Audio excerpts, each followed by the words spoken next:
अच्छा जी, सो 2023 का है, सही है। और हमारे पास इसकी अगर हम एग्जामिनर अंकल की कुछ थोड़ी बहुत बातें देख लें, तो ये कहते हैं इस पेपर में कि candidate should be encourage to treat the number of mark for each part of the question as a guide to the amount of detail required, सही है। मतलब अगर ज़्यादा ज़्यादा मार्क का क्वेश्चन है तो आपने उसमें थोड़ी सी एक्सप्लेनेशन ज़्यादा देनी है या कैलकुलेशन प्रॉपरली शो करनी है, सही है। A question that asks for the specific reference to detail given on the graph or diagram should be answered with the specific reference to these details and should not be answered merely in general terms। सही है। अगर कोई graph दिया हो तो graph को देख के तुमने ग्रेडियंट से बताना है या एरिया अंडर द ग्राफ से उसकी कोई क्वांटिटी अगर रिलेट हो रही है तो उससे तुमने बताना है, सही है। In answering show that value questions, candidates should show all the step in their working. If the final answer is numerical, it should be calculated and not simply assumed to be the given value। Okay, मतलब तुमने पिछले पिछले में values put की, अब तुमने calculate नहीं किया, तुमने कहा आंसर यही तो आना चाहिए, तो तुमने डायरेक्ट आंसर लिख दिया, तुम आगे बढ़ गए, राइट। ऐसा मत करना, लिख लेना, सही है। Practices precise science. A candidate at this level should choose a keyword with care when writing an explanation. The distinction between the terms such as mass and weight, stress, strain, force, and size and shape should be appreciated. Definitions and principles should be learned in detail, state in the learning outcome in the syllabus. Say stated in the learning outcome in the syllabus. Okay. हाँ, ये मैं तुम लोग को शुरू से बोल रहा हूँ कि ये जो है ना डेफिनेशंस का एक तो खास तौर पे रट्टा लगाना है लॉस के डेफिनेशंस के, और मास और वेट और स्ट्रेस स्ट्रेन, मतलब जो भी टर्म्स हैं उनको तुमने मतलब गलत टर्म में यूज नहीं करना है कोई भी चीज़, राइट। तो ये कहानी आ जाओ, पेपर स्टार्ट करते हैं। सो पहले तुमसे बोल रहा है कि state the SI base unit of the force. तो तुम्हें तो पता होना चाहिए के जी मीटर सेकेंड नेगेटिव टू, सही है। F is equal to M, ऐसे तुमने निकाल लिया। मास आपके पास केजी में होता है, acceleration metre second negative two में होती है, राइट। अच्छा जी, आपसे कह रहे हैं कि two wire each of a length L are placed parallel to each other a distance x apart as shown in the figure 5.1.1। Okay, each wire carries a current I. The current gave rise to the force F on each wire given by, where k is a constant, determine the SI base unit for k of k। सही है, आसान सा question है। सही है, सो तुम force का निकाल चुके हो। अच्छा, के लिए सबसे पहले के को सब्जेक्ट बना लो, उसके बाद काम कर लेना। So F times x over I square L is equals to k. सही है। सो एफ हमारे पास था के जी मीटर सेकेंड नेगेटिव टू, सही है। X was the distance, right, metre के अंदर था। एल भी, अच्छा एल हमारे पास लेंथ थी, सो वो भी मीटर के अंदर है। And I is the ampere square, right.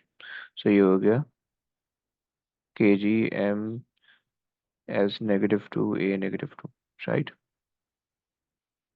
Okay, तुमसे कह रहे हैं कि on the figure 1.1 sketch the variation with x of F, the quantities I and L remain constant। Okay, so F और F और X का आपने रिलेशन बनाना है, सही है। अच्छा, अब इसके अंदर वैसे अगर आप देखो तो बाकी सारी चीज़ें आपके पास कांस्टेंट और इन्वर्सली प्रोपोर्शनल का रिलेशन बन रहा है, सही है। सो अगर हम बनाएं तो हमारे पास बन जाएगा,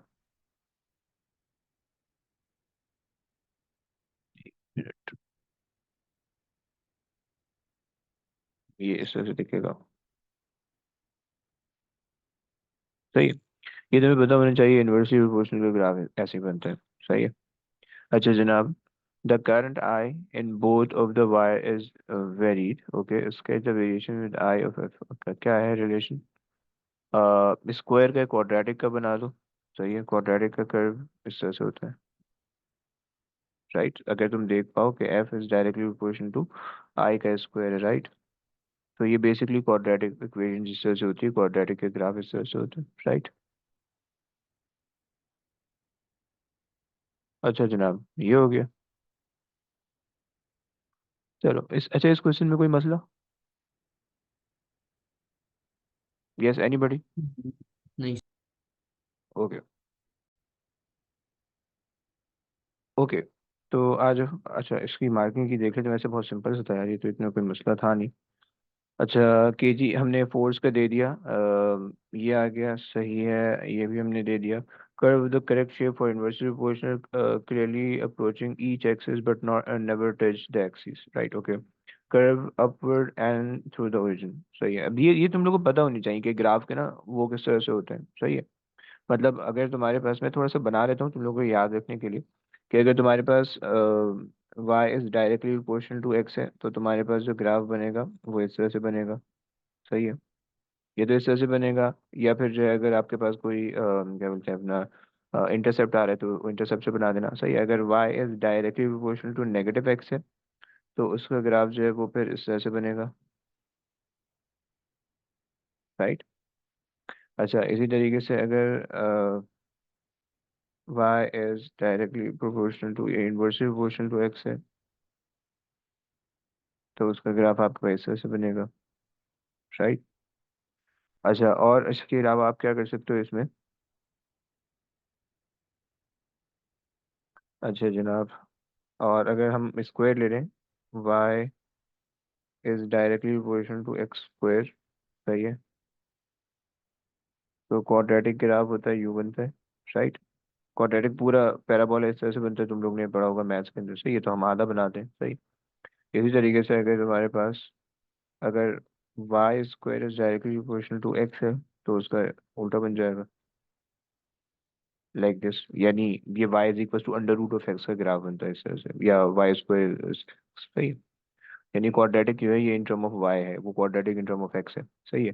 अच्छा और इसके अलावा तुम क्या बना सकते हो, एक्सपोनेंशियल। अच्छा अगर तुम्हारे पास ये है Y is equal to one over X square है, तो इसका ग्राफ तुम्हारे पास फिर और ज़्यादा स्टीप बनेगा, सही है। तो ये तुम्हें पता होना चाहिए, सही है, ये बता दिया। इसके अलावा फिलहाल ये कुछ जनरल शेप्स है जो कि तुम्हें आने चाहिए, सही है। अगर कोई जहन में आएगा और तो बता देंगे। आ जाओ आगे चलते हैं। अच्छा इसकी एग्जामिनर रिपोर्ट देख लेते हैं कि उन्होंने ना कर्व में बच्चों ने कुछ गलती की होगी, सही है। ये तो सही बता दिया बच्चों ने, majority candidate were able to determine the base unit of k by introducing the correct, okay सही है। Incorrect answers were a result of introducing the charge as a base unit और with candidate making arithmetic error when rearranging the equation, सही है। नीचे से ऊपर किसी भी चीज़ को भेजोगे तो वो नेगेटिव हो जाती है, ऊपर से नीचे लाओगे तो भी नेगेटिव हो जाएगी, राइट। तो वो चीज़ें तुमने करेक्ट रखनी है, सही है। Majority of the candidate were unable to represent the relationship of the variation of the distance x with the force। तुम्हें पता होना चाहिए कि इनवर्सली प्रोपोर्शनल का ग्राफ किस तरह से बनता है, राइट।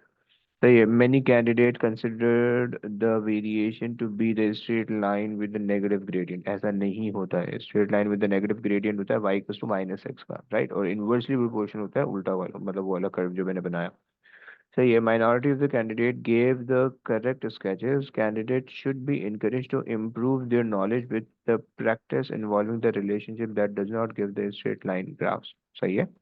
तो इसके अलावा भी ग्राफ तुम्हें पता होने चाहिए, सही। मैंने कुछ जनरल ग्राफ बना दिए हैं जो कि ज़्यादातर जैसे काइनेटिक एनर्जी के लिए जो है ना तुम्हारा ये वाला ग्राफ यूज हो सकता है, सही है।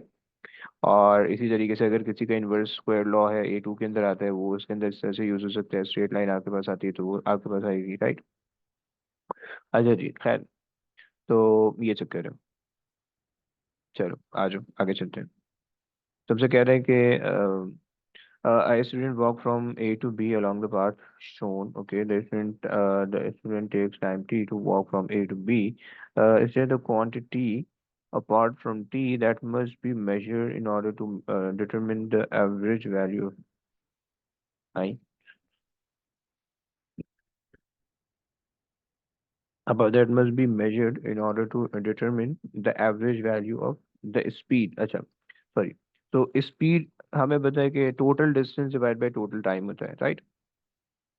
तो अब यहाँ पे हम कह रहे हैं कि भाई distance of the path A B, सही है, divided by time taken to move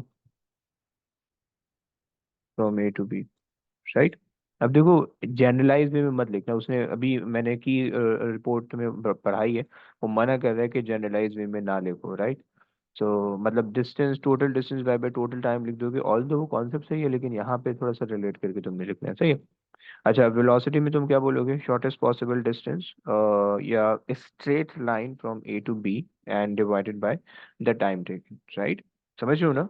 ये कहानी समझ में आ रही है? सो जी जी सर। अच्छा, अच्छा, वो तुमसे कह रहे हैं कि state the quantity apart from time, so distance of the path A B, time उसने दे रखा है तो तुम्हें टाइम लिखने की जरूरत भी नहीं है, सही है। हम देखते हैं कि वो टाइम के साथ क्या कर रहा है, एग्जामिनर रिपोर्ट मार्किंग की में देखते हैं अभी। अच्छा, तो डिस्टेंस यहाँ पे आ जाएगा कि, फिर खाली डिस्टेंस लिख सकते हैं। हाँ जी, हाँ जी, मुझे लग रहा है खाली लिखना होगा। वो मना करे ना, टाइम ना लिखो, displacement of this straight line, displacement from A to B, from A to B, सही है, ये straight line distance from A to B, right. अच्छा, डिफाइन एक्सेलरेशन, एक्सेलरेशन तुम्हें बताया कि भाई rate of change of velocity होता है, राइट। अच्छा जी, आगे कैलकुलेशन है, हाँ ओके, सो पहले इसको देख लेते हैं। ये देखो, path, distance of the path along A B, बस distance, shortest distance between A B, और distance in the straight line between A B, और displacement from A to B, from A to B, सही है, ये हमने लिख लिया भाई, इसकी इसकी जरूरत नहीं है, सही मना कर रहा है, तो ओके फाइन, नो प्रॉब्लम, सही है। अच्छा, एक्सेलरेशन में तुमसे कह रहा है acceleration is the rate of change of velocity, सही है। बाद बच्चे होशियारी ये करते हैं कि वो लिखते हैं कि rate of change of velocity over time, सही, ओवर टाइम। देखो ये गलत डेफिनेशन होती है, ये बिल्कुल, अगर तुम में से किसी को ये इस तरह की डेफिनेशन याद है, गलत डेफिनेशन है बिल्कुल, राइट। तुमने अगर रेट का वर्ड डाला हुआ है तो ओवर टाइम नहीं आना चाहिए, क्योंकि रेट का मतलब ये ओवर टाइम होता है, सही है। तो अगर change in velocity over time लिख रहे हो fine, rate of change in in velocity लिख रहे हो ये भी सही है, लेकिन ये दोनों मिला के लिख रहे हो तो फिर ये गलत हो जाएगी, राइट। शायद एग्जामिनर रिपोर्ट इसको मेंशन करे, देख लेते हैं। There was a lack of detail and accuracy given in the answer to many part of this question. Okay, अब आ जाओ इसको देख लेते हैं कि the answer required to specific reference to detail given in the question. The majority of the answer would not link the path shown. सही है, total distance मत लिख देना, सही है, distance from A to B लिखना है तुम्हें, सही है। So the accepted definition of the acceleration was given by minority candidate. Candidate should be learned the standard definition required for the syllabus. Okay. उसने गलत डेफिनेशन लिख के नहीं दी है, लेकिन स्टिल बोल रहा है कि अगर इसके अलावा कुछ लिखोगे तो मसला होगा। आगे आ जाओ। um, a girl falls vertically onto a trampoline as shown figure 2.2 दे रखी है, okay। The trampoline consists of a central section, okay, so supported by the spring material. um, at time t equals to 0 the girl start to fall, इसका मतलब है initially उसकी speed है 0, सही है। Graph में दे रखे है उसकी स्पीड 0, सही है, start to fall. Okay. The girl hits the trampoline and rebound vertically. The variation okay. So देखो यहाँ पे at this point she first makes contact with the trampoline, सही है, इस point पे, और यहाँ से लेकर यहाँ तक, सही है, ये rebounding टाइम जो दिया हुआ है ना, इस टाइम तक जो है ना वो बच्ची, वो उसके कांटेक्ट में थी, सही। ये वाला जो टाइम है ये कांटेक्ट के अंदर है, सही। मतलब जब आप ट्रैम्पलिन में जब छलांगे लगा रहे होते हो तो आप थोड़ी देर तक वो आप उसके कांटेक्ट में आते हो, फिर वो ऊपर जाके पुश करते हैं, राइट। तो ये आपके पास हो रहा है, सही। अगर आप दोनों लाइनों के ग्रेडियंट देखो, सही। अच्छा, ये जो है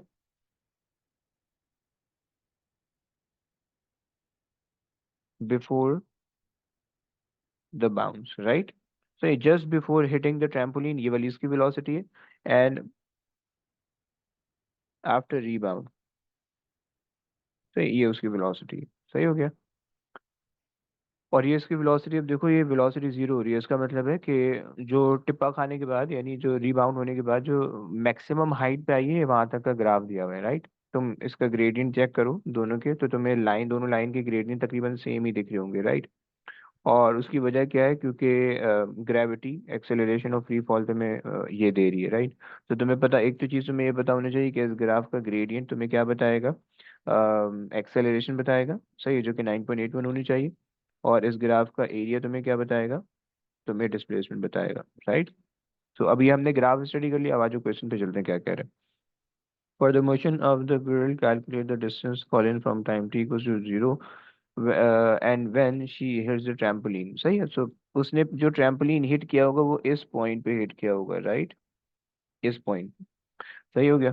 तो वो यही चीज चेक करना चाह रहे हैं आपसे कि आपको ये पता है कि बच्ची किस पॉइंट पे ट्रैम्पोलिन हिट कर रही है, सही है। अच्छा जी, तो सबसे पहले डिस्टेंस निकाल लो। तो ग्राफ की क्या चीज यूज करोगे आपने, वो भी लिखना है कि distance fallen is equal to the area under the graph, under the graph, सही है। अब इसकी वर्किंग कर दो, सही है। So distance equal to 1/2 into base आपके पास आ रही है 0.5, 0.6, 0.7, 0.8, 0.9, सही है। सो 0.9 की बेस आ रही है, और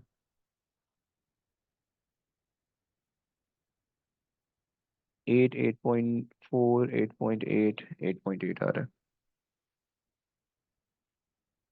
सही है। बच्चों को ही निकाल देगा जरा प्लीज।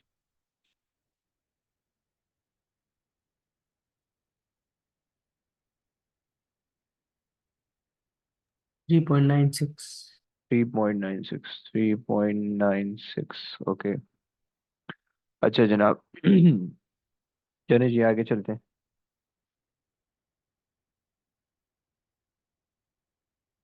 आ जाओ। The average acceleration during the rebound, okay. So अब average acceleration during the rebound, देखो ड्यूरिंग द रिबाउंड के लिए अगर आप ग्राफ चेक करो तो graph is not the straight line during the rebound, ये वाला पूरा रिबाउंडिंग टाइम आपको दे रखा है, और रिबाउंडिंग के लिए जो है ना आपको ग्राफ आपको कर्व दिया हुआ है, राइट। और इसीलिए वो बोल रहा है कि एवरेज निकाल दो, सही, यानी आपने चेंज इन वेलोसिटी लेनी है ऊपर से, और फिर आप जो है ना उसकी वो ले लो, सही है। सो अगर हम वेलोसिटी देखें तो यहाँ पे 8.8 है, सही। नीचे वेलोसिटी देखें तो कितनी आ रही है, 4.4, -4.4, सही है। तो अब देखो, तुम्हें पता है कि ये जो है ना वो नहीं है, मतलब स्ट्रेट लाइन नहीं है, लेकिन स्टिल हम जो ग्राफ का ग्रेडियंट ले रहे हैं वो बेसिकली एवरेज हम निकाल रहे हैं, सही है। सो एवरेज एक्सेलरेशन के लिए हम कह देते हैं कि भाई acceleration is equals to gradient, सही है। और हमने बोला कि हमारे पास था 8 पॉइंट फाइनल वेलोसिटी जो कि हमारे पास है -4.4, इनिशियल वेलोसिटी हमारे पास है 8.8, सही है। और टाइम कितना है, रिबाउंडिंग टाइम,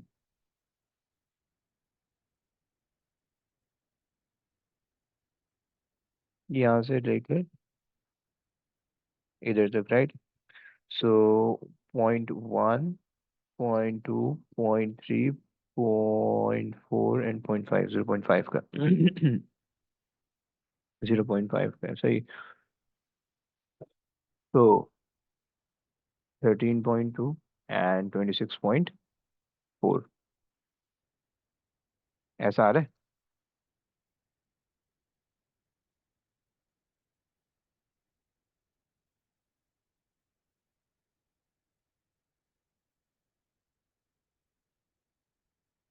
जी। ओके। अच्छा जनाब, use the figure 2.3, use the figure 2.3, okay, टू सर इसके कंपेयर। साथ नेगेटिव साइन नहीं आएगा? नेगेटिव, हाँ बिल्कुल आ जाएगा, लगा दो अगर लगाना है तो, सही है। लेकिन ये नेगेटिव साइन आपको क्या बता रहा है कि जो आपकी एक्सेलरेशन है वो ऊपर की तरफ है, यानी ट्रैम्पलिन आपको ऊपर पुश कर रहा है, राइट, क्योंकि हमने फाइनल वेलोसिटी नेगेटिव में ली हुई है, समझ रहे हो ना। नेगेटिव साइन का मतलब पता होना चाहिए, जी। सही है। अच्छा जी, use the figure 2.3 to compare without calculation the acceleration of the girl before and after the rebound, explain your working. अच्छा, तुम्हें पता है कि कंपेयर द एक्सेलरेशन ना, एक्सेलरेशन तुम्हें ग्रेडियंट से पता चलती है और दोनों के ग्रेडियंट तुम्हें सेम दिख रहे हैं, राइट। तो ये कॉन्सेप्ट समझ में आ गया। तो हम कह रहे थे भाई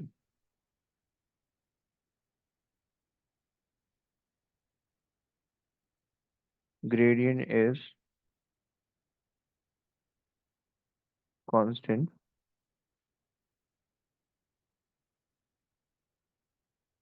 before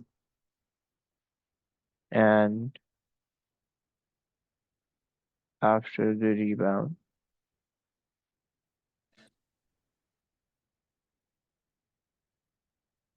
so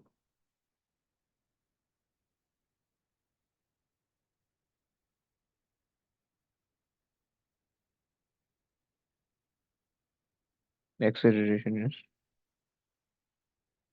सेम। सही है, लेकिन तुम्हारे पास डायरेक्शन चेंज होगी, राइट? क्योंकि एक दफा एक में बच्ची नीचे जा रही है, सही है, और एक में बच्ची ऊपर जा रही है। तो जब नीचे आ रही होगी तो +9.81 होगी, और नीचे आ रही है तो -9.81 होगी, राइट? बट इन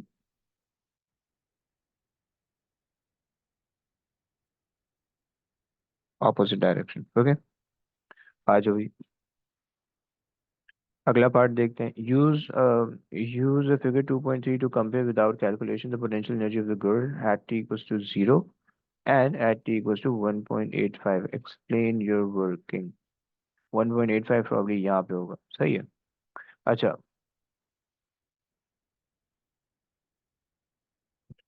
उसने कहा कि एक्सप्लेन योर वर्किंग। तो बेसिकली क्या हो रहा है कि जिस पॉइंट से उसने छलांग लगाई होगी, सही है, जब उसने फर्स्ट बाउंस किया और फिर वो रीबाउंड हुई, तो वो थोड़ी ऊपर आई होगी, फिर वापसी नीचे चली गई होगी, राइट? क्योंकि तुम अगर इनका एरिया अंडर द ग्राफ देखो, सही है, सो ये जो पहला वाला एरिया अंडर द ग्राफ है, ये तुम्हें बता रहा है फर्स्ट बाउंस से पहले उसने कितना डिस्टेंस ट्रेवल किया, राइट? फिर ये जो आपके पास ये वाला जो एरिया अंडर द ग्राफ आ रहा है, ये आपको बता रहा है कि सेकंड, यानी जब मैक्सिमम हाइट तक पहुंचे तो उससे कितना एरिया, कितना डिस्टेंस कवर हुआ है, राइट? तो तुम्हें दोनों area under the graph different दिख रहे हैं, सही है। तो इसका मतलब है कि उसने हाइट कम ट्रेवल की है, दूसरी रीबाउंडिंग में उसने हाइट कम ट्रेवल की है, राइट? तो इसका मतलब है कि जब उसने इनिशियली उसके पास पोटेंशियल एनर्जी ग्रेटर होगी, और आफ्टर द रिबाउंड कुछ एनर्जी जो है वो स्प्रिंग, जो स्प्रिंग मटेरियल है उसके अंदर एब्जॉर्ब हो गई होगी, पोटेंशियल में से कुछ उसके अंदर एब्जॉर्ब हो गई होगी, क्योंकि जब मैक्सिमम पे होगी तो पूरी की पूरी पोटेंशियल के अंदर होगी, राइट? जैसे ही नीचे आ रही होगी सारी काइनेटिक में कन्वर्ट होगी, सही है। जब वो स्ट्राइक करेगी तो काइनेटिक होगी इलास्टिक पोटेंशियल में, सही है, इलास्टिक पोटेंशियल में, सही है। और फिर उसके बाद जब वो आपसे ऊपर जाएगी तो आपके पास जो है आप कह लो कि पोटेंशियल एनर्जी कुछ कम हो जाएगी, सही है। तो ये इस तरह से कहानी हो सकती है। समझ पा रहे हो? कहानी समझ में आ रही है? जी सर। अच्छा जनाब, सो हम कह रहे थे कि भाई अच्छा, इसमें कहानी थोड़ी ज़्यादा हमें लिखनी पड़ेगी, देखते हैं कितना पॉइंट हम लिख पाते हैं इसके अंदर। हमने कहा कि भाई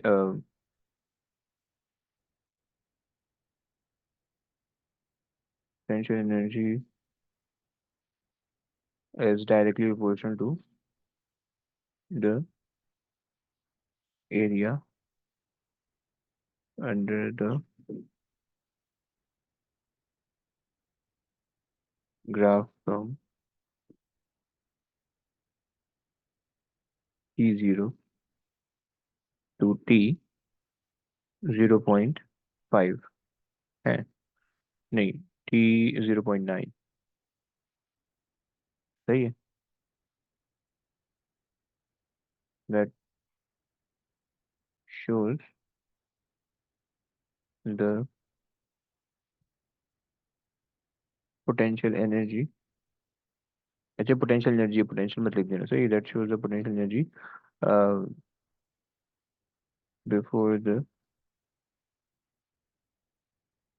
रीबाउंड, सही है। अच्छा, आफ्टर द रीबाउंड क्या हुआ कि area under the graph of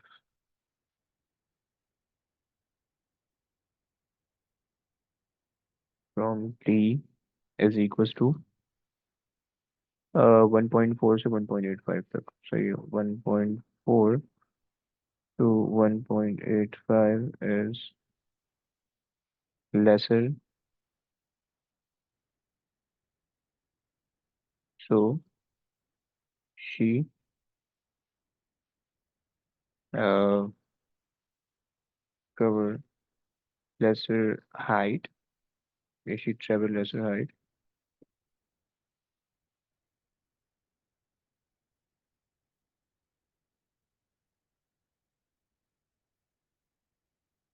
सही है, तो उसने जब लेसर हाइट ट्रेवल किया तो उसकी वजह से, तो she will have lesser PE. सही है।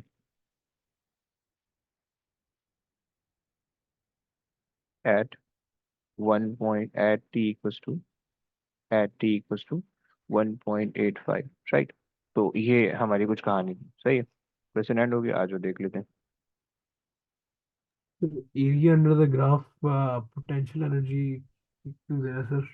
नहीं bro, area under graph potential energy नहीं बता रहा, एरिया अंडर ग्राफ तो हाइट बता रहे हैं ना, उसने कितनी हाइट ट्रेवल की है, समझ रहे भाई। अच्छा। और हाइट जी को हम जी जी। रिलेट कर रहे हैं पोटेंशियल एनर्जी से, गेटिंग। सही है ना। Yes sir. ये वाला जो एरिया आ रहा है, ये वाला जो पूरा एरिया, ये basically area under the graph आपका हाइट बता रहा है कि इतनी हाइट जो है ना उस बंदी ने ट्रेवल की है जब वो ऊपर से नीचे आ रही थी, राइट।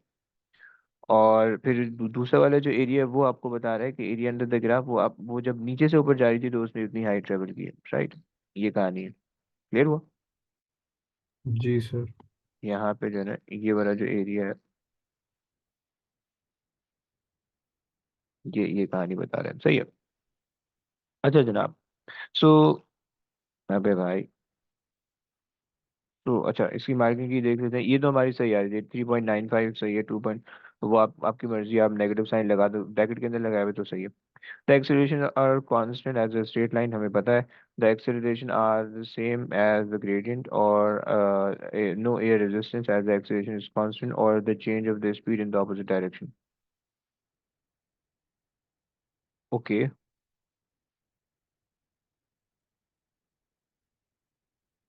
सही है। और the change in speed in the opposite direction, सही है, हमने एक्सेलरेशन लिखा इन द ऑपोजिट डायरेक्शन।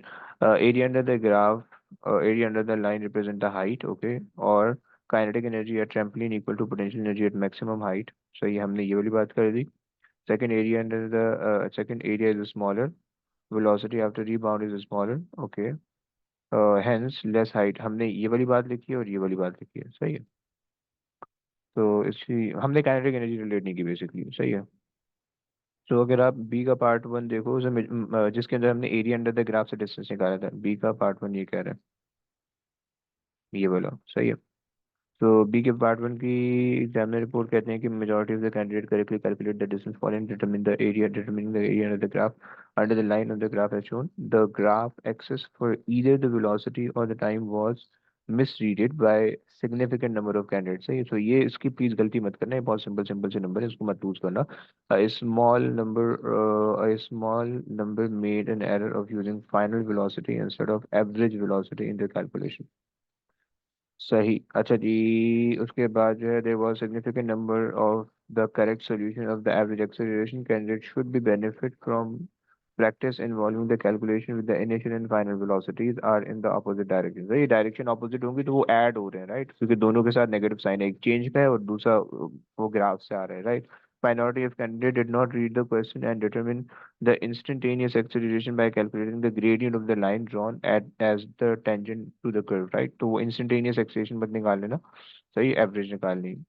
उसके बाद तुमसे कह रहे हैं कि majority of the candidate did not read the question and used the information to explain their answer. A comparison between the two straight line on the graph before and after the rebound was seldom described by the candidate। सही हो गया। सही। तो अच्छा, ये वाला जो आखिरी वाला पार्ट था इसका, थोड़ा सा आप इसको डिफिकल्ट मान सकते हो, सही, अगर आप लाइक पेपर में छोड़ दो, आपको नहीं आ रहा हो देन फाइन, कोई मसला नहीं। इस पे टेंशन लेने की मतलब इस तरह के पार्ट पे टेंशन लेने की जरूरत नहीं होती है, सही। तो खैर, अच्छा जी, आ जाए आगे चलते हैं। तो हमसे कहता है कि डिफाइन पोटेंशियल डिफरेंस। तुम्हें याद होना चाहिए कि पोटेंशियल डिफरेंस और ईएमएफ दो अलग अलग चीज़ें होती थी, सही है। ईएमएफ बेसिकली बैटरी जनरेट करती है, पोटेंशियल डिफरेंस किसी भी कंपोनेंट के अक्रॉस जनरेट होता है कि जब इलेक्ट्रिकल एनर्जी थर्मल के अंदर कन्वर्ट होती है, राइट। अब चूंकि यहाँ पे यहाँ पे इन जनरल पूछा हुआ है और पोटेंशियल डिफरेंस, सही है, सो हम लिखते हैं कि भाई वर्क डन पर यूनिट चार्ज, सही है। तो ये हमारे पास जो है ना इसकी एक लाइक बिल्कुल जनरल डेफिनेशन सही है। अब चूंकि एक नंबर दे रहे हैं, इतनी जगह दे रहे हैं, फाइन। अगर ज़्यादा एनर्जी ट्रांसफॉर्मेशन का पूछा हुआ है तो work done from electrical to other form of energy पर यूनिट चार्ज, तो हम इस तरह से इसको ऐड अप कर सकते हो इसके अंदर, सही। Work done from electrical to other form, सही है। देखो अगर कोई सर्किट बना के उसको रेफर करेगा वो, तो फिर आप अदर फॉर्म नहीं लिखोगे। मान लो अगर जैसे नीचे ना इसने सर्किट बनाया हुआ है, अगर ये सर्किट पहले बनाया हुआ तो फिर नीचे पूछा होता। और अब जिसके अंदर दो रेजिस्टर लगे हुए हैं, तो इलेक्ट्रिकल टू अदर फॉर्म के बजाय इलेक्ट्रिकल टू थर्मल लिखते तुम, क्योंकि रेजिस्टर जब वो heat dissipate heat lose loss करवाते हैं, राइट। तो इलेक्ट्रिकल टू थर्मल लिखते हैं, राइट। इसी तरीके से अगर तुम में कोई लाइट इमिटिंग डायोड होता यहाँ पे लगा होता सिर्फ सर्किट के अंदर, तो इलेक्ट्रिकल टू लाइट लिखते हैं। कोई स्पीकर लगा होता तो इलेक्ट्रिकल टू साउंड लिखते हैं, राइट। ऑल्दो उसने आज तक ऐसी कोई चीजें मुझे नहीं याद पड़ता पूछी हूँ, लेकिन इलेक्ट्रिकल टू थर्मल वो पूछता है, राइट। सो अगर तो किसी सर्किट को रेफर करके पूछ रहा है, then you have to be very careful कि आपने इलेक्ट्रिकल टू दैट फॉर्म लिखनी है जिसके अंदर एनर्जी कन्वर्ट होगी उस कंपोनेंट के पास होने, उस कंपोनेंट से पास होने के बाद, राइट। यहाँ पे जनरल पूछा हुआ है, जनरल लिख लो चल जाएगा। अच्छा जनाब, सो कहते हैं कि battery of electromotive force of 20 volt and zero internal resistance is connected in series with two resistor R1 and R2। Okay, series circuit है सिंपल सा। और okay, the resistance of R2 is that much, the resistance of R1 is very okay. Calculate the maximum potential difference across R2, सही है, okay। Maximum potential difference तभी आएगा जब इसके across minimum होगा, यानी यहाँ पे कोई भी ड्रॉप नहीं होगा, जितना ड्रॉप हो वो सारा यहाँ पे हो जाए, सही है। तो इसकी रेजिस्टेंस 0 हो जाए, उसकी रेजिस्टेंस जो है वो 600 हो जाए, सही है। सो उस पर जो है वोल्टेज 20 का आ जाएगा, राइट। अच्छा जनाब, दूसरा तुमसे कहते हैं the minimum potential difference across R2। Minimum potential difference का मतलब है R1 को तो मैक्सिमम कर दोगे, राइट। सो अब इसके अंदर तुम कर दोगे V out is equals to R1/R1 plus R2 times V in, right. तो अब यहाँ पे तुम्हारे पास है ना, तुमने R2 के क्रॉस काम करना है, 600 तुम्हारे पास ऊपर आ जाएंगी, राइट। एंड 1000 तुम्हारे पास नीचे आ जाएंगी, राइट। एंड मल्टीप्लाई कर दो 20 से, सही है। सो 12 आ जाएगा, राइट जनाब। सो ये हो गया। एंड देन लो, उसने कर दिया कंबाइंड सर्किट बना दिया उसने। A light dependent resistor LDR is connected in parallel with R2, okay, सही। When the light intensity varied, the resistance of, okay, from this to this, okay, for the maximum light intensity, सही है। Light intensity maximum होगी, resistance minimum होगी, right.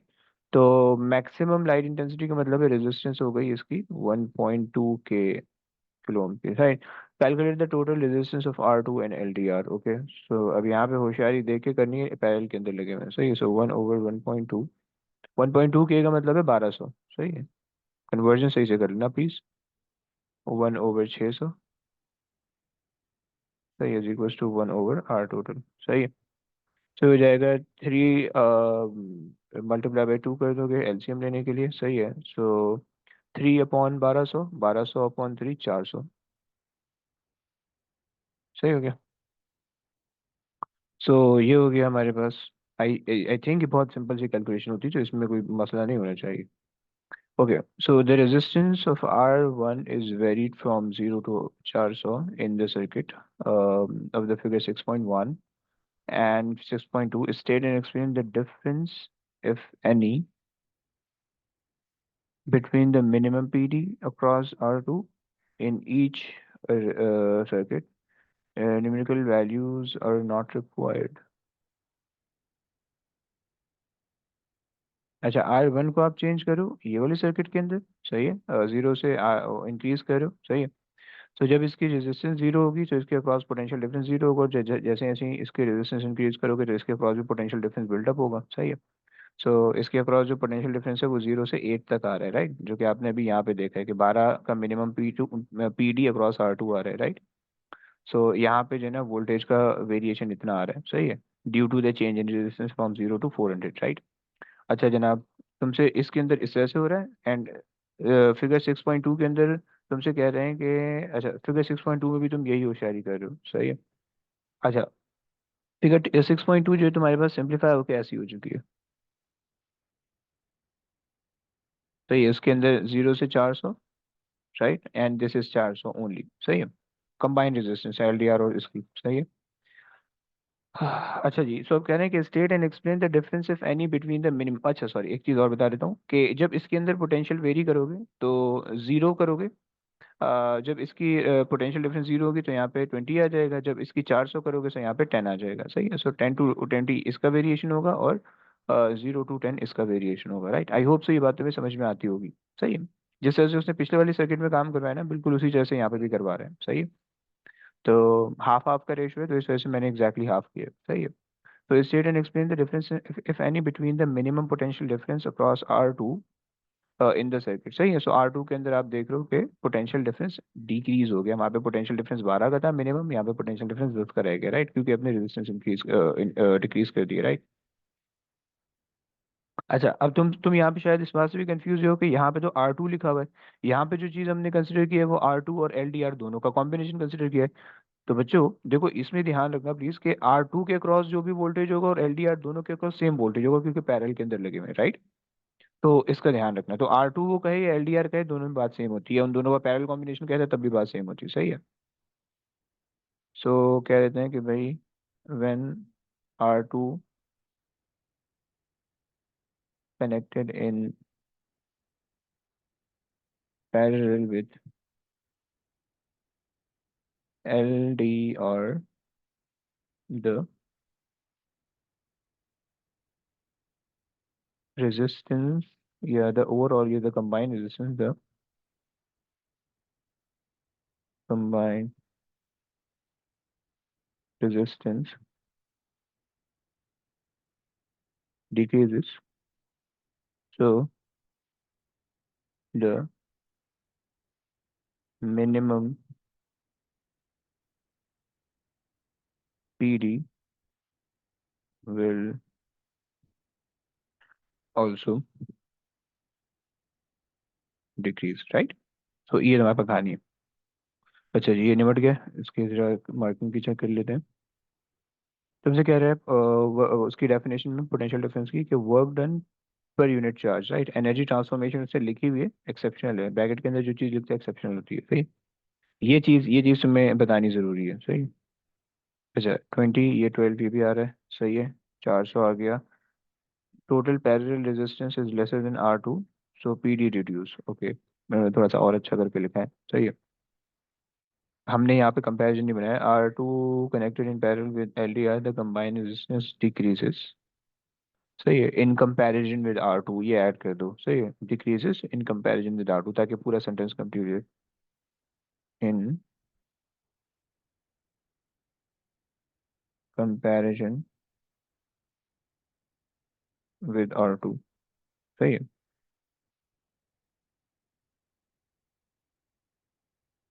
ये हमने additional line add की है। तो कंबाइन रेजिस्टेंस कंप्लीट डिक्रीज हो गई R2 के मुकाबले में, तो इसकी वजह से आपके पास ये पोटेंशियल डिफरेंस का कम हो रहा है। अच्छा, इसकी एग्जामिनर रिपोर्ट देख लें, तो ये तो हो गया complete. A correct definition was given by minority of the candidate, not a majority. Okay. Basic understanding of the potential divider of the circuit was understood by significant number of candidates. Okay, ये मतलब सही समझ लिया गया। The correct answer was given by most of the candidates. The significant number of obtained the correct answer. Okay.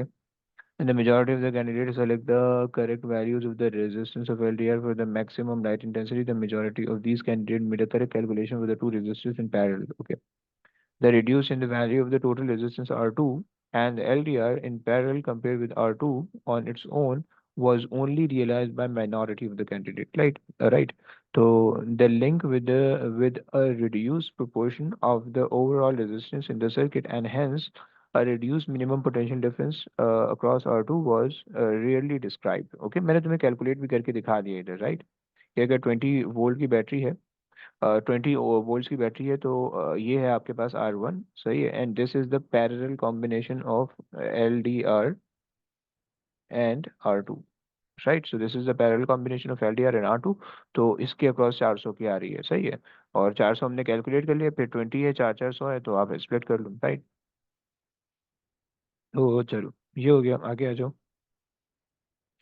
Two isotope of uranium are 23592 and 23892. Okay, describe in detail an atom of two uranium 235, सही है। तो uranium 235 का मतलब है कि 235 के अंदर 92 इसके प्रोटॉन है, सही है, और 92 ही इलेक्ट्रॉन होने चाहिए, सही है। और 143 इसके न्यूट्रॉन होने चाहिए, सही हो गया।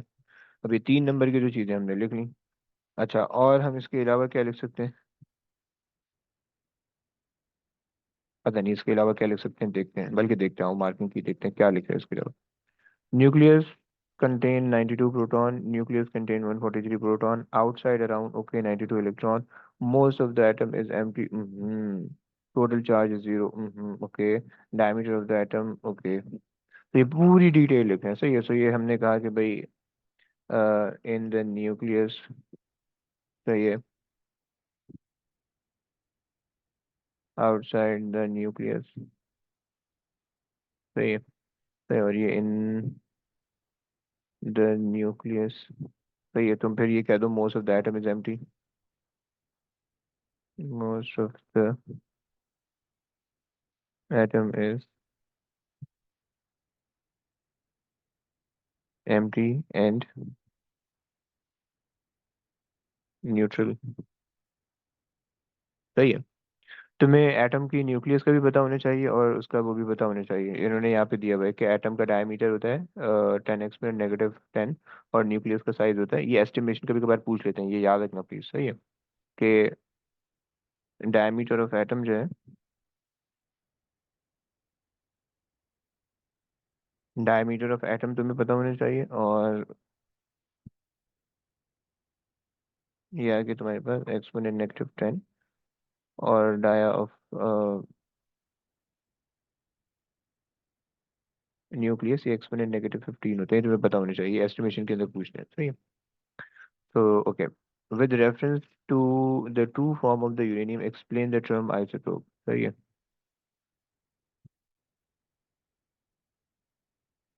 So isotope are the atoms of same element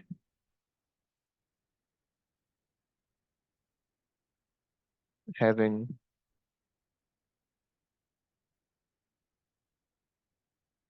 same proton and electron but different neutrons, सही हो गया।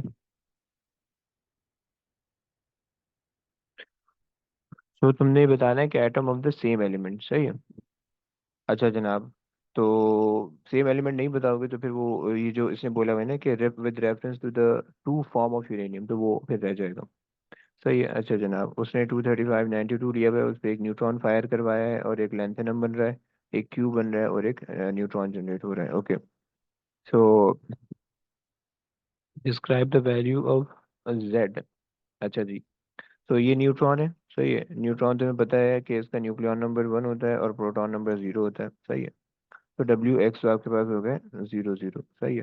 तो और यहाँ पे फिर आपके पास जो है ना, अगर मैं इसको बना दूँ 23592, सही है, ये यूरेनियम हो गया, +10 न्यूट्रॉन, सही है, to form lanthanum 148 and 57 plus, ये पता नहीं कौन सा बनता था। अच्छा जी, अब यहाँ पे अगर आप देखो तो टोटल जो न्यूक्लियॉन है वो 236 है, और यहाँ पे अगर आप देखो तो total nucleon 148 plus Z plus 3 times W, which is 3 again, right, क्योंकि W1 है। सो 151 हो रहे हैं, तो 151 -2, 151, और इसको जो है 236 में से माइनस करना है, राइट। ये टोटल नंबर ऑफ न्यूक्लियॉन जो कि रिएक्टेंट साइड पे is equal to total number of nucleon product side पे होनी चाहिए, और अगर नहीं है तो तुमने जो है माइनस करके जो भी अननोन चीज़ है वो तुमने निकाल लेना है, सही है। तो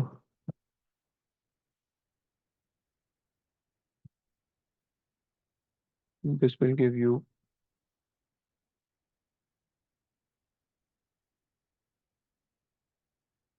85। तो ये हमारे पास आ गया, Z हमारे पास आ गया 85, राइट। अच्छा, total number of proton on the reactant side must be equal to total number of proton on the product side, सही है। तो यहाँ पे 92 x जीरो होता है हमारे पास, सही है। 57 प्लस वाई और ये जीरो है, सही है। तो 92 minus 57 is equal to Y, सही है। तो दिस इज 35, राइट। तो ये हमारे पास दो चीज़ें आ रही। अच्छा जनाब, आगे तुमसे कहते हैं कि explain why the sum of the masses of the uranium nucleus and the neutron does not equal to the total mass of the product of the reaction. सही, तुम्हें पता है कि मास एनर्जी कंजर्वेशन होती है रिएक्शन के अंदर, सिर्फ मास कंजर्व नहीं होता, सही है। तुम्हें ये भी पता होना चाहिए कि जो रिएक्टेंट साइड का जो मास होता है वो लेसर होता है, जो प्रोडक्ट का मास होता है वो बड़ा होता है, सही है। पहली चीज़, दूसरी चीज़ हो गई, सही है। और तीसरी चीज़ हमारे पास कि फिर जो, मतलब, एक मिनट, हमारे पास जो ये वाली चीज़ है ना, ये बेसिकली इक्वल्स टू MC² है। थोड़ा सा ये A2 के अंदर चला गया, अभी A लेवल्स के अंदर नहीं पूछते, लेकिन अगर तुम्हें समझना है फिर मैं बता दूँ, इसका मास लेसर होता है, इसका मास ग्रेटर होता है, सही है। अब अच्छा, अब मास एनर्जी इक्विवेलेंस है, बेसिकली होता क्या है कि इसके अंदर जो है ना रिएक्टेंट साइड पे मास प्लस एनर्जी, सही है, प्रोडक्ट साइड के मास के बराबर होती है, सही है। सो प्रोडक्ट साइड पे जितना भी होगा वो सारा मास होगा, रिएक्टेंट साइड पे जो न्यूट्रॉन जो मूव कर रहा होगा उसकी कोई ना कोई काइनेटिक एनर्जी होगी, जो उसकी काइनेटिक एनर्जी जो है वो रिएक्ट होके प्रोडक्ट के अंदर मास जनरेट कर देती है, सही है। तो इसे हम मास एनर्जी कंजर्वेशन कहते हैं, सही है। Mass energy conservation will be apply, सही। तो अच्छा, लिखना क्या है?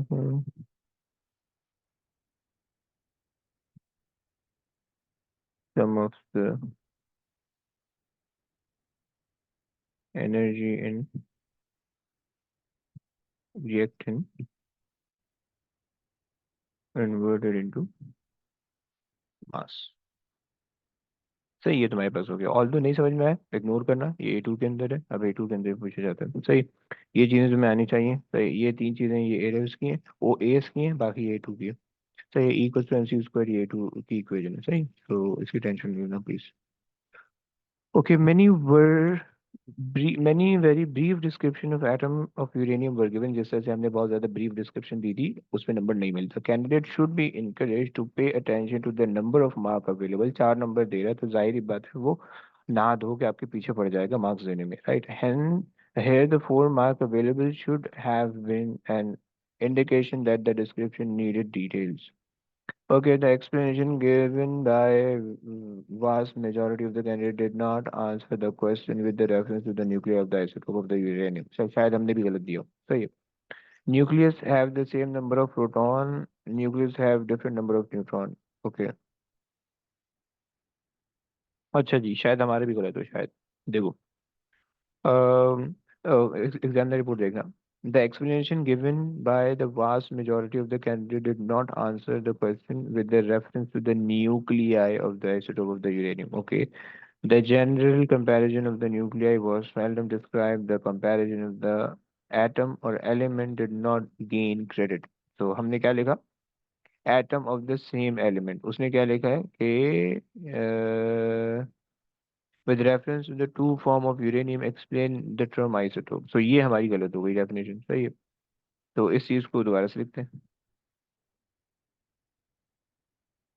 इस चीज पे वो हमें नंबर नहीं देगा। अच्छा जनाब, हम ये लिख देते हैं कि भाई nucleus of uranium 235 contain 92 proton, while uranium 238 nucleus contain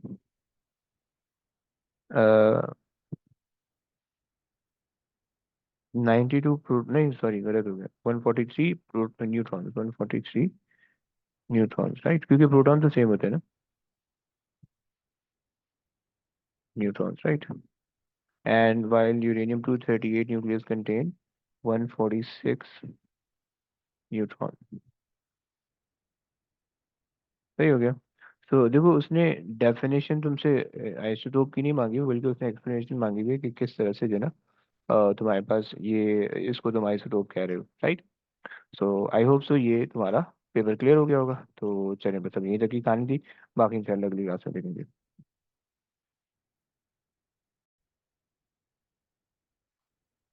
सही। तो अच्छा ये वाला जो आखिरी वाला पार्ट था इसका, थोड़ा सा आप इसको डिफिकल्ट मान सकते हो सही, अगर आप लाइक पेपर में छोड़ दो, आपको नहीं आ रहा हो देन फाइन, कोई मसला नहीं। इस पे टेंशन लेने की मतलब इस तरह के पार्ट पे टेंशन लेने की जरूरत नहीं होती है सही। तो खैर, अच्छा जी आ जाए आगे चलते हैं। तो हमसे कहता है कि डिफाइन पोटेंशियल डिफरेंस। तुम्हें याद होना चाहिए कि पोटेंशियल डिफरेंस और ईएमएफ दो अलग अलग चीज़ें होती थी सही है। ईएमएफ बेसिकली बैटरी जनरेट करती है, और पोटेंशियल डिफरेंस किसी भी कंपोनेंट के अक्रॉस जनरेट होता है कि जब इलेक्ट्रिकल एनर्जी थर्मल के अंदर कन्वर्ट होती है राइट। अब चूंकि यहाँ पे यहाँ पे इन जनरल पूछा हुआ है और पोटेंशियल डिफरेंस सही है, सो हम लिखते हैं कि भाई वर्क डन पर यूनिट चार्ज। सही है। तो ये हमारे पास जो है ना इसकी एक लाइक बिल्कुल जनरल डेफिनेशन है सही है। अब चूंकि एक नंबर दे रहा है, इतनी जगह दे रहा है, तो फाइन। अगर ज़्यादा एनर्जी ट्रांसफॉर्मेशन का पूछा हुआ है तो work done from electrical to other form of energy पर यूनिट चार्ज, तो हम इस तरह से इसको ऐड अप कर सकते हो इसके अंदर सही। Work done from electrical to other form सही है। देखो अगर कोई सर्किट बना के उसको रेफर करेगा वो, तो फिर आप अदर फॉर्म नहीं लिखोगे। मान लो अगर जैसे नीचे ना इसने सर्किट बनाया हुआ है, अगर ये सर्किट पहले बनाया हुआ हो, तो फिर नीचे पूछा होता। और अब जिसके अंदर दो रेजिस्टर लगे हुए हैं, तो इलेक्ट्रिकल टू अदर फॉर्म के बजाय इलेक्ट्रिकल टू थर्मल लिखते तुम, क्योंकि रेजिस्टर जो है वो हीट डेसिपेट, हीट लॉस करवाते हैं राइट। तो इलेक्ट्रिकल टू थर्मल लिखते हैं राइट। इसी तरीके से अगर तुम में कोई लाइट इमिटिंग डायोड होता यहाँ पे लगा होता सिर्फ सर्किट के अंदर, तो इलेक्ट्रिकल टू लाइट लिखते हैं। कोई स्पीकर लगा होता है तो इलेक्ट्रिकल टू साउंड लिखते हैं राइट। ऑल्दो उसने आज तक ऐसी कोई चीजें मुझे नहीं याद पड़ता पूछी हूँ, लेकिन इलेक्ट्रिकल टू थर्मल वो पूछता है राइट। सो अगर तो किसी सर्किट को रेफर करके पूछ रहा है, then you have to be very careful कि आपने इलेक्ट्रिकल टू दैट फॉर्म लिखनी है जिसके अंदर एनर्जी कन्वर्ट होगी उस कंपोनेंट के पास होने, उस कंपोनेंट से पास होने के बाद राइट। यहाँ पे जनरल पूछा हुआ है, जनरल लिख तो चल जाएगा। अच्छा जनाब, सो कहते हैं कि battery of electromotive force of 20 volt and zero internal resistance is connected in series with two resistor R1 and R2। Okay series circuit है सिंपल सा। और okay, the resistance of R2 is that much, the resistance of R1 is very okay. Calculate the maximum potential difference across R2। सही है okay। Maximum potential difference तभी आएगा जब इसके across minimum होगा, यानी यहाँ पे कोई भी ड्रॉप नहीं होगा, जितना ड्रॉप होगा वो सारा यहाँ पे हो जाए सही है। तो इसकी रेजिस्टेंस 0 हो जाए, उसकी रेजिस्टेंस जो है वो 600 हो जाए सही है। सो उस पर जो है वोल्टेज 20 का आ जाएगा राइट। अच्छा जनाब, दूसरा तुमसे कहते हैं the minimum potential difference cross R2। Minimum potential difference का मतलब है R1 को तो मैक्सिमम कर दोगे राइट। सो अब इसके अंदर तुम कर दोगे V out is equals to R1/R1 plus R2 times V in right. तो अब यहाँ पे तुम्हारे पास जो है ना, तुमने R2 के क्रॉस काम करना है, 600 तुम्हारे पास ऊपर आ जाएंगी राइट, एंड 1000 तुम्हारे पास नीचे आ जाएंगी राइट, एंड मल्टीप्लाई कर दो 20 से सही है। सो 12 आ जाएगा राइट। जनाब सो ये हो गया, एंड देन लो, उसने कर दिया कंबाइन सर्किट बना दिया उसने। A light dependent resistor LDR is connected in parallel with R2. Okay, right. When the light intensity varied, the resistance of, okay, from this to this. Okay. For the maximum light intensity, तो ये light intensity maximum होगी, resistance minimum होगी, right. तो maximum light intensity का मतलब है resistance हो गई इसकी 1.2 के किलो ओम की, right. Calculate the total resistance of R2 and LDR। Okay, so अब यहाँ पे होशियारी देख के करनी है, पैरेलल के अंदर लगे हुए हैं, सही है। सो 1/1.2, 1.2 के का मतलब है 1200, सही है। कन्वर्जन सही से कर लेना प्लीज। 1/600, सही है, इक्वल्स टू 1/R टोटल, सही है। तो हो जाएगा 3 मल्टीप्लाई बाई 2 कर दोगे एलसीएम लेने के लिए, सही है। सो 3/1200, 1200/3, 400, सही हो गया। सो ये हो गया हमारे पास। आई आई थिंक ये बहुत सिंपल सी कैलकुलेशन होती है, तो इसमें कोई मसला नहीं होना चाहिए। Okay, so the resistance of R1 is varied from 0 to 400 in the circuit of the figure 6.1 and 6.2. State and explain the difference, if any, between the minimum PD across R2 in each circuit. Numerical values are not required. अच्छा, R1 को आप change करो ये वाले circuit के अंदर, सही है, जीरो से इंक्रीज करो, सही है। तो जब इसकी रेजिस्टेंस जीरो होगी तो इसके अक्रॉस पोटेंशियल डिफरेंस जीरो होगा, जैसे जैसे ही इसके रेजिस्टेंस इंक्रीज करोगे तो इसके अक्रॉस भी पोटेंशियल डिफरेंस बिल्डअप होगा, सही है। सो इसके अक्रॉस जो पोटेंशियल डिफरेंस है वो 0 से 8 तक आ रहा है, राइट, जो कि आपने अभी यहाँ पे देखा है कि 12 का मिनिमम PD अक्रॉस R2 आ रहा है, राइट। सो यहाँ पे जो है ना वोल्टेज का वेरिएशन इतना आ रहा है, सही है, due to the change in resistance from 0 to 400, right. अच्छा जनाब, तुमसे इसके अंदर इस तरह से हो रहा है, एंड फिगर 6.2 के अंदर तुमसे कह रहे हैं कि, अच्छा फिगर 6.2 में भी तुम यही होशियारी कर रहे हो, सही है। अच्छा, फिगर 6.2 जो है तुम्हारे पास सिंप्लीफाई होकर ऐसी हो चुकी है, सही है। इसके अंदर 0 से 400, right, and this is 400 only, सही है। कंबाइंड रेजिस्टेंस LDR और इसकी, सही है। हाँ, अच्छा जी, सो आप कह रहे हैं कि state and explain the difference if any between the minimum, अच्छा सॉरी एक चीज़ और बता देता हूँ कि जब इसके अंदर पोटेंशियल वेरी करोगे तो जीरो करोगे, जब इसकी पोटेंशियल डिफरेंस जीरो होगी तो यहाँ पे 20 आ जाएगा, जब इसकी 400 करोगे तो यहाँ पे 10 आ जाएगा, सही है। सो 10 to 20 इसका वेरिएशन होगा, और 0 to 10 इसका वेरिएशन होगा, राइट। आई होप सो ये बात तुम्हें समझ में आती होगी, सही है। जिस तरह से उसने पिछले वाले सर्किट में काम करवाया ना, बिल्कुल उसी तरह से यहाँ पे भी करवा रहे हैं, सही है। तो हाफ हाफ का रेशियो है, तो इस वजह से मैंने एग्जैक्टली हाफ किया, सही है। तो state and explain the difference, if any, between the minimum potential difference across R2 in the circuit, सही है। सो R2 के अंदर आप देख रहे हो कि पोटेंशियल डिफरेंस डिक्रीज हो गया, वहाँ पे पोटेंशियल डिफरेंस 12 का था मिनिमम, यहाँ पे पोटेंशियल डिफरेंस 10 का रह गया, राइट, क्योंकि अपने रेजिस्टेंस इंक्रीज डिक्रीज कर दिया, राइट। अच्छा, अब तुम यहाँ पे शायद इस बात से भी कंफ्यूज हो कि यहाँ पे तो R2 लिखा हुआ है, यहाँ पे जो चीज़ हमने कंसिडर की है वो R2 और LDR दोनों का कॉम्बिनेशन कंसिडर किया है। तो बच्चों देखो, इसमें ध्यान रखना प्लीज कि R2 के क्रॉस जो भी वोल्टेज होगा और LDR दोनों के क्रॉस सेम वोल्टेज होगा, क्योंकि पैरेलल के अंदर लगे हुए हैं, राइट। तो इसका ध्यान रखना, तो R2 वो कहे या LDR कहे, दोनों में बात सेम होती है, उन दोनों का पैरेलल कॉम्बिनेशन कहते हैं तब भी बात सेम होती है, सही है। सो कह देते हैं कि भाई when R2 connected in parallel with LDR, the resistance, yeah, the overall, yeah, the combined resistance, the combined resistance decreases, so the minimum PD will also decrease, right। तो ये हमारे पास कहानी है। अच्छा जी, ये निपट गया, इसकी जरा मार्किंग की चेक कर लेते हैं। तुमसे कह रहा है उसकी डेफिनेशन में पोटेंशियल डिफरेंस की कि वर्क डन पर unit charge, right, energy transformation उससे लिखी हुई है, एक्सेप्शनल है, ब्रैकेट के अंदर जो चीज़ लिखते हैं एक्सेप्शनल होती है, सही। ये चीज़ तुम्हें बतानी ज़रूरी है, सही। अच्छा 20, ये 12 भी आ रहा है, सही है। 400 आ गया। Total parallel resistance is lesser than R2, so PD reduce, okay. मैंने थोड़ा सा और अच्छा करके लिखा है, सही है। हमने यहाँ पे कंपैरिजन नहीं बनाया। R2 connected in parallel with LDR, the combined resistance decreases, सही है। इन कंपैरिजन विद R2 ये ऐड कर दो, सही है। Decreases in comparison with R2, ताकि पूरा सेंटेंस कंप्लीट हो। इन कंपैरिजन विद R2, सही है।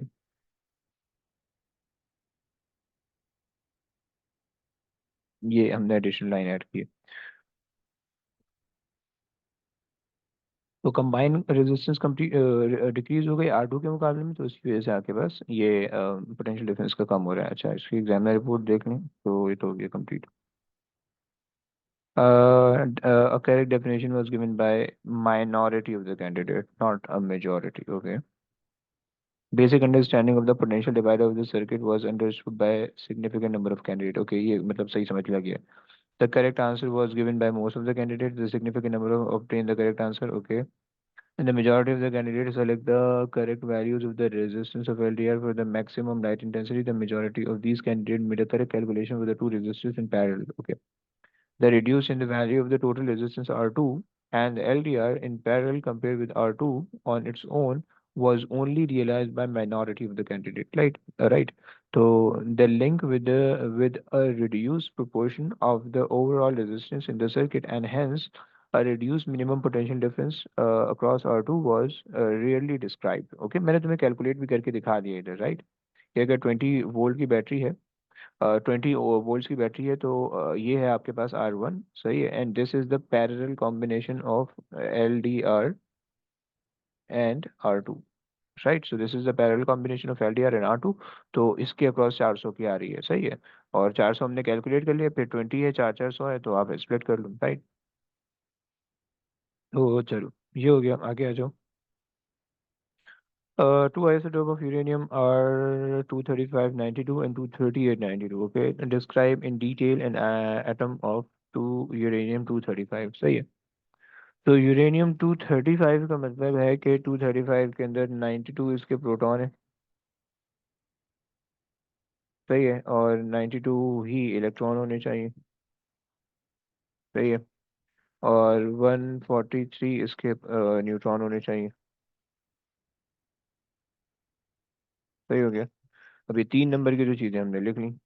अच्छा, और हम इसके अलावा क्या लिख सकते हैं? पता नहीं इसके अलावा क्या लिख सकते हैं, देखते हैं, बल्कि देखते हैं, मार्किंग की देखते हैं क्या लिख रहे हैं इसके अलावा। Nucleus contain 92 proton, nucleus contain 143 proton, outside around, okay, 92 electron, most of the atom is empty, total charge is zero, okay, diameter of the atom, okay। तो ये पूरी डिटेल लिखे हैं, सही है। सो ये हमने कहा कि भाई इन द न्यूक्लियस, सही है, आउटसाइड द न्यूक्लियस, सही है, सही है। और ये इन द न्यूक्लियस, सही है। तुम फिर ये कह दो most of the atom is empty, most of the atom is empty and neutral,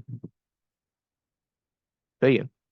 तुम्हें एटम की न्यूक्लियस का भी पता होना चाहिए और उसका वो भी पता होना चाहिए। इन्होंने यहाँ पे दिया हुआ है कि एटम का डायमीटर होता है 10⁻⁻10, और न्यूक्लियस का साइज होता है, ये एस्टिमेशन कभी कभार पूछ लेते हैं, ये याद रखना प्लीज, सही है। कि डायमीटर ऑफ एटम जो है, डायमीटर ऑफ एटम तुम्हें पता होना चाहिए। और ये है कि तुम्हारे पास -10, और डाया ऑफ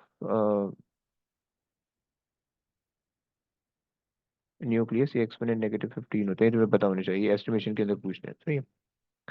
तो okay, with reference to the two form of the uranium explain the term isotope, सही है।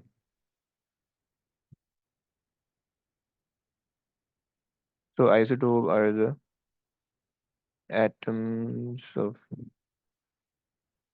same element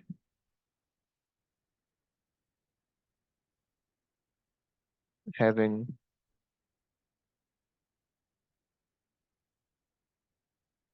same proton and electron but different neutrons. सही हो गया. तो तुमने ये बताना है कि atom of the same element. सही है. अच्छा जनाब. तो सेम एलिमेंट नहीं बताओगे तो फिर वो ये जो इसने बोला हुआ है ना कि with reference to the two form of uranium, तो वो फिर रह जाएगा. सही है. अच्छा जनाब, उसने 23592 लिया हुआ है, उस पर एक न्यूट्रॉन फायर करवाया है और एक लैंथेनम बन रहा है, एक क्यू बन रहा है और एक न्यूट्रॉन जनरेट हो रहा है. Okay. So describe the value of Z. अच्छा जी. तो ये न्यूट्रॉन है. सही है. न्यूट्रॉन तुम्हें पता है कि इसका न्यूक्लियॉन नंबर 1 होता है और प्रोटॉन नंबर 0 होता है. सही है. तो डब्ल्यू एक्स तो आपके पास हो गए 0 0. सही है. तो और यहाँ पे फिर आपके पास जो है ना, अगर मैं इसको बना दूँ 23592. सही है. ये यूरेनियम हो गया प्लस 10 न्यूट्रॉन. सही है. To form lanthanum 148 and 57 plus ये पता नहीं कौन सा बनता था. अच्छा जी. अब यहाँ पे अगर आप देखो तो टोटल जो न्यूक्लियॉन है वो 236 है. और यहाँ पे अगर आप देखो तो total nucleon 148 plus Z plus 3 times W which is 3 again, right, क्योंकि डब्ल्यू 1 है. सो 151 हो रहे हैं. तो 151 माइनस 2, 151, और इसको जो है 236 में से माइनस करना है, राइट. ये टोटल नंबर ऑफ न्यूक्लियॉन जो कि रिएक्टेंट साइड पे is equal to total number of nucleon product side पे होनी चाहिए. और अगर नहीं है तो तुमने जो है माइनस करके जो भी अननोन चीज़ है वो तुमने निकाल लेना है. सही है. तो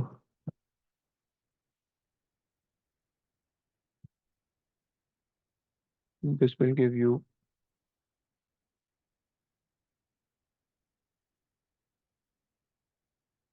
85. तो ये हमारे पास आ गया, जेड हमारे पास आ गया 85, राइट. अच्छा. Total number of proton on the reactant side must be equal to total number of proton on the product side. सही है. तो यहाँ पे 92 एक्स जीरो होता है हमारे पास. सही है. 57 प्लस वाई और ये जीरो है. सही है. तो 92 minus 57 is equal to Y. सही है. तो दिस इज 35, राइट. तो ये हमारे पास दो चीज़ें आ रही. अच्छा जनाब, आगे तुमसे कहते हैं कि explain why the sum of the masses of the uranium nucleus and the neutron does not equal to the total mass of the product of the reaction. सही. तुम्हें पता है कि मास एनर्जी कंजर्वेशन होती है रिएक्शन के अंदर, सिर्फ मास कंजर्व नहीं होता. सही है. तुम्हें ये भी पता होना चाहिए कि जो रिएक्टेंट साइड का जो मास होता है वो लेसर होता है, जो प्रोडक्ट का मास होता है वो बड़ा होता है. सही है. पहली चीज़. दूसरी चीज़ हो गई. सही है. और तीसरी चीज़ हमारे पास कि फिर जो मतलब, एक मिनट, हमारे पास जो ये वाली चीज़ है ना, ये basically equals to M C square है. थोड़ा सा ये A2 के अंदर चला गया. अभी ए लेवल्स के अंदर नहीं पूछते. लेकिन अगर तुम्हें समझना है फिर मैं बता दूँ, इसका मास लेसर होता है, इसका मास ग्रेटर होता है. सही है. अच्छा. अब मास एनर्जी इक्विवेलेंस है. बेसिकली होता क्या है कि इसके अंदर जो है ना रिएक्टेंट साइड पे मास प्लस एनर्जी, सही है, प्रोडक्ट साइड के मास के बराबर होती है. सही है. सो प्रोडक्ट साइड पे जितना भी होगा वो सारा मास होगा. रिएक्टेंट साइड पे जो न्यूट्रॉन जो मूव कर रहा होगा उसकी कोई ना कोई काइनेटिक एनर्जी होगी. जो उसकी काइनेटिक एनर्जी जो है वो प्रोडक्ट रिएक्ट होके प्रोडक्ट के अंदर मास जनरेट कर देती है. सही है. तो इसे हम मास एनर्जी कंजर्वेशन कहते हैं. सही है. Mass energy conservation will be apply. सही. तो अच्छा, लिखना क्या है?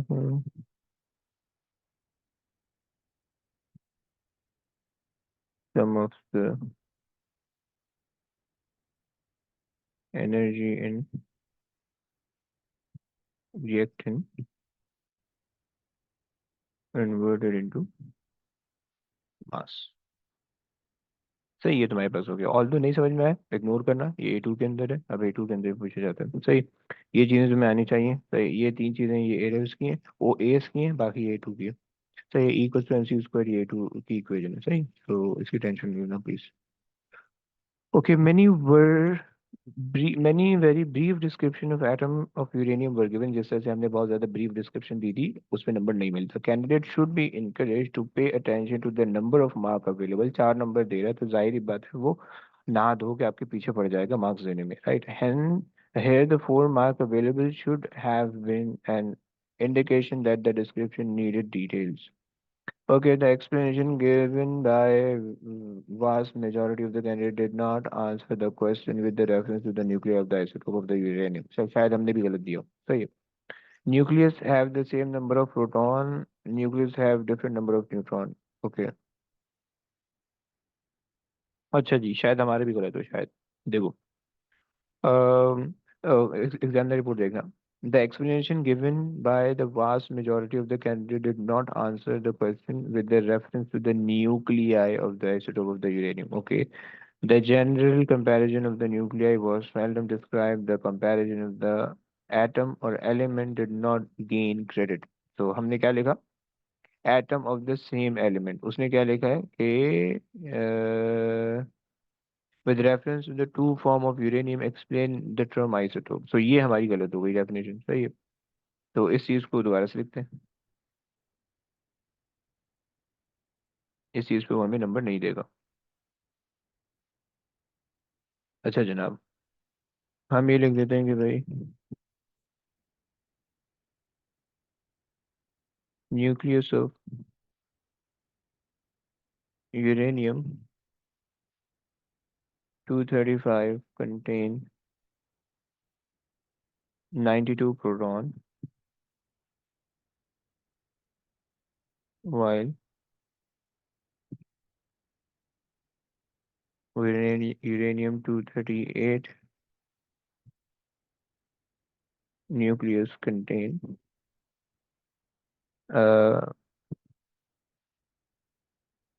92 नहीं सॉरी गलत हो गया, 143 न्यूट्रॉन, 143 न्यूट्रॉन, राइट, क्योंकि प्रोटॉन तो सेम होते हैं ना, neutron, right. And while uranium 238 nucleus contain 146 neutron, सही हो गया। तो देखो, उसने डेफिनेशन तुमसे आइसोटोप की नहीं मांगी हुई, बल्कि उसने एक्सप्लेनेशन मांगी हुई है कि किस तरह से जो है ना तुम्हारे पास ये, इसको तुम आइसोटोप कह रहे हो, right. So I hope so ये तुम्हारा पेपर क्लियर हो गया होगा। तो चलिए, बस अब यहीं तक की कहानी थी, बाकी इंशाल्लाह अगली क्लास में देखेंगे।